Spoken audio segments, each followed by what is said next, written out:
Welcome, dear souls, to Divine Journeys, the HIIT for the Soul podcast, where we embark on a sacred odyssey of self-discovery and soul ascension. I'm your host, Berni Slowey. Now, some of you are probably already aware of what HIIT workouts are.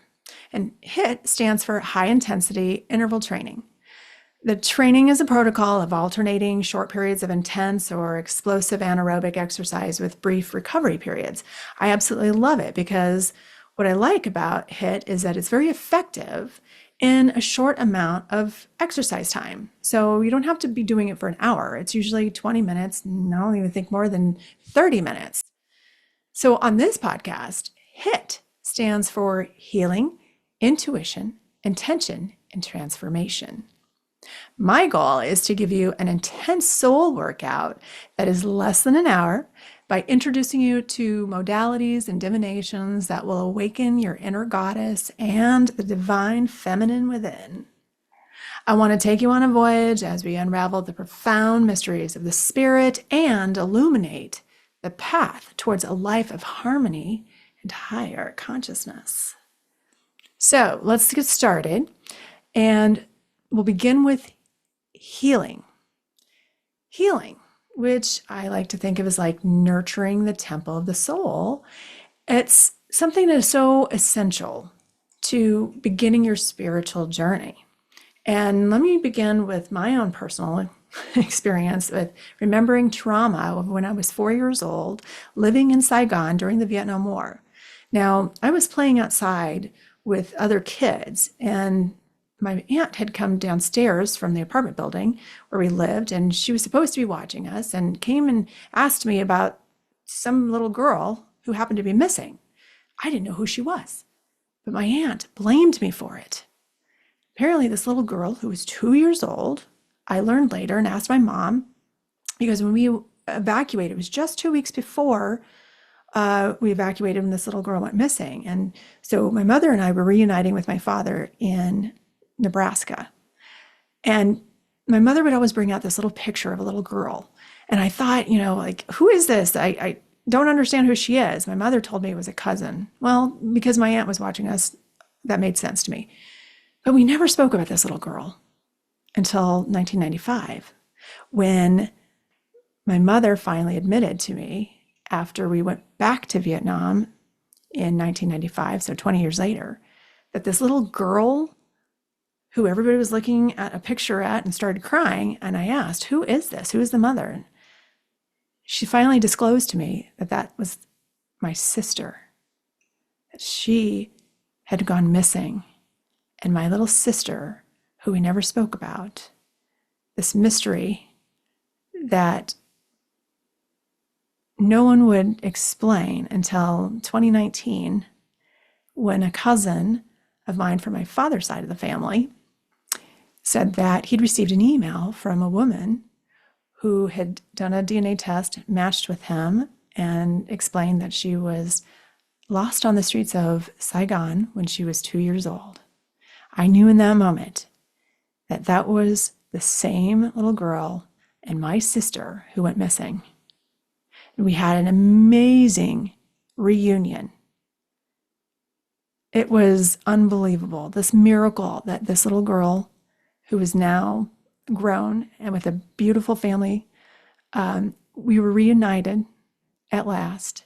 And unfortunately, my mother was not around to witness it. She had died in 2012. I do believe that she definitely had a hand in it from heaven to bring us together. I share this story because that moment when I was 4 years old left an impression on me of shame and guilt that I never understood. And until my sister reunited with me, could I feel that the healing could begin. And the trauma that my mother had to experience, it gave me such I had much more compassion for my mother as part of this healing, because I think she took out so much of her anger on me and probably herself because of this decision to have to leave Vietnam while also leaving a daughter behind. And here she's bringing me to this new country to begin a new life. And as a mother, I can't even imagine having to make that decision. Now, my mother ended up having a stroke when she was 52. That's just 1 year earlier than my age now. She'd had a stroke, and by the time she was 62, she had developed type 2 diabetes. And I know that she had a broken heart because her hope was to find my sister, her daughter, that went missing. My mother never had an opportunity to heal. And I think she beat herself up. Our thoughts are what really creates disease. Louise Hay wrote a book called You Can Heal Your Life. She correlated so many diseases based on the thought processes and the belief systems that we have. In this case, with my mother, who died of diabetes, ultimately, but she had such a broken heart to experience a stroke. So think about the number of people. I think that heart disease is the number one cause of death. And if you think of healing, it begins with the heart. And so our thoughts are transferring feelings of guilt and shame, which is the lowest vibrating emotions that we can have. So we're beating up ourselves. So with healing, it's essential to first heal ourselves, forgive ourselves. Then we can start that process of forgiveness for others. But doing so, I know it's easier said than done. I mean, this has been an ongoing journey for me. More than, if I live to 100, it's been a process for more than half my life already. So we're going to explore what that means from different modalities, whether, we take the ancient wisdom of acupuncture or Reiki, sound healing. There are so many methods. Also breathwork. Things that are like holistic practices that offer a unique path towards wholeness and wellness. Because really the healing is going to allow you to have expression of self-love, self-care, self-compassion. And once we have that self-love and care and the compassion, that's how we truly love others. And we have self-worth, that we don't give ourselves away because we don't think we're enough. We don't think we're worthy. So those are essential components of the healing journey. It's to nurture the temple of the soul with tender devotion. Okay, so the first eye, intuition. This is awakening the inner authority. We all have it. We're born with it, but over time, we're always questioning our own gut instinct, right? And I can tell you that every time I have not listened to my intuition, I have definitely paid for it. If I would have just listened to that gut inner voice, I would be so much happier because it's part of that healing that is required to have that belief in ourselves. That inner authority, that is your best guru. So as much as we look to others, religion has, over time, it's like you're 1 degree away or 2 degrees away from higher source, God, spirit, source, whatever you believe in. When in reality, we have that divine connection already. And you can be speaking to your higher self, that higher source. It is this mystical realm that is always that innate wisdom inside of us. And it's that whisper of truth that comes from the depths of our soul. So how do we practice that intuition and to really work that intuitive muscles? Well, that's why I want to delve into the ways in which we can cultivate and honor our intuition with mindfulness practices and meditation and connecting with nature. So introducing you into ways that you can embrace those whispers from the universe. And I want to be able to share like different ways and other stories of people, how they've used their intuition and how they've developed it into different psychic abilities, which there are 4 major types of psychic abilities, which we have either one or all 4.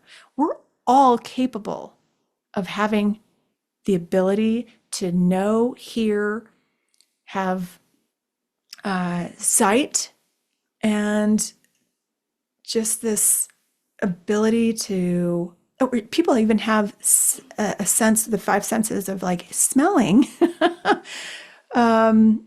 to bring back awareness. I mean, it's pretty incredible that we already have it. It's just that we didn't believe that we were capable of it. So I'm wanting to introduce you to experts and others who have learned how to hone in on that and the very different ways, the various ways that are available in the modalities. So an opportunity for you to discover if this is something that maybe you've already had it, you just wanted to learn more about it. And hearing from others, you may be inspired to actually maybe do that as a living, or even just being able to tune in. So you're not having to rely on outside sources, right? I mean, you can always get guidance, and that's wonderful if you have a therapist or a coach or just your network of friends to run things by. But at the end of the day, you are your own best guru. All right, so what's the third segment of HIIT? The second I is intention. This is when we're co-creating with the universe. It's intention. So, the whole law of attraction and manifestation, that's the buzzword right now, right? So with manifestation, it is at our fingertips. We just need to know how powerful intention is. When we put attention to intention, that's when the magic happens. And so what we think about, we bring about. This is the way for us to consciously shape our reality and manifest our desires. So what are those types of modalities? What are the rituals and how to set, there is an art to setting clear intentions and aligning with our soul's purpose and surrendering to the divine flow of a life. If you've heard of Abraham Hicks, she is amazing how she's able to channel Abraham and give us so much wisdom about, and she calls it like being able to be in the vortex. The vortex is the magic that we are all capable of. And with intention, it is so important to express gratitude, to appreciate what we already have. So what does that look like? What does gratitude practice mean? And then there's the art of visualization. If you have imagination, then with visualization, you can amplify the potency of your intentions. It invites the miracles and synchronicities into our lives. Now, remember how growing up and our teachers would tell us to stop daydreaming, or we would be scolded if it wasn't like we were doing something, and we'd sit there. And I can tell you that so many times in class I was called out for Berni, pay attention. And all I could think about was like, oh, this amazing life that I wanted to live and how I wanted to create this wonderful world. And then it kind of gets squashed over time, right? Like things that we were getting excited about as kids, all I wanted to do was go outside and play with the butterflies and sit in the willow tree and be outside under the sun. And even just lying down and just imagining what the clouds looked like and then gazing at the stars in the moonlight. And I have such a crush on sunsets, but I have a love affair with the moon. So I want to delve into like how to use the moon cycles to just enhance your intention setting. So we'll get into those types of topics in Divine Journeys. So then, number 4, okay, transformation. Transformation is the alchemy of the soul. All right, so if you don't know what alchemy is, and I had to look this up because if you've read the book, The Alchemist is all about finding the gold that is already inside of us. So I don't want to give away what the story is about, but alchemy was derived in medieval times as a form of chemistry, and it was based on the supposed transformation of matter. And particularly, the objective was to convert base metals into gold or to find a universal elixir like the fountain of youth. So transformation is the sacred journey of shedding old layers and birthing anew. The essential need to grow and expand is what we're here for. Our soul is constantly pushing us to be more than who we were yesterday. So think of it as the phoenix rising. The phoenix may be burnt and destroyed, but from its own ashes, it rises anew and stronger, better than before. How many of us have experienced getting knocked down, just to the point where the rug is pulled from underneath us? And we just wonder about like, why did this happen to me? What did I do to deserve this?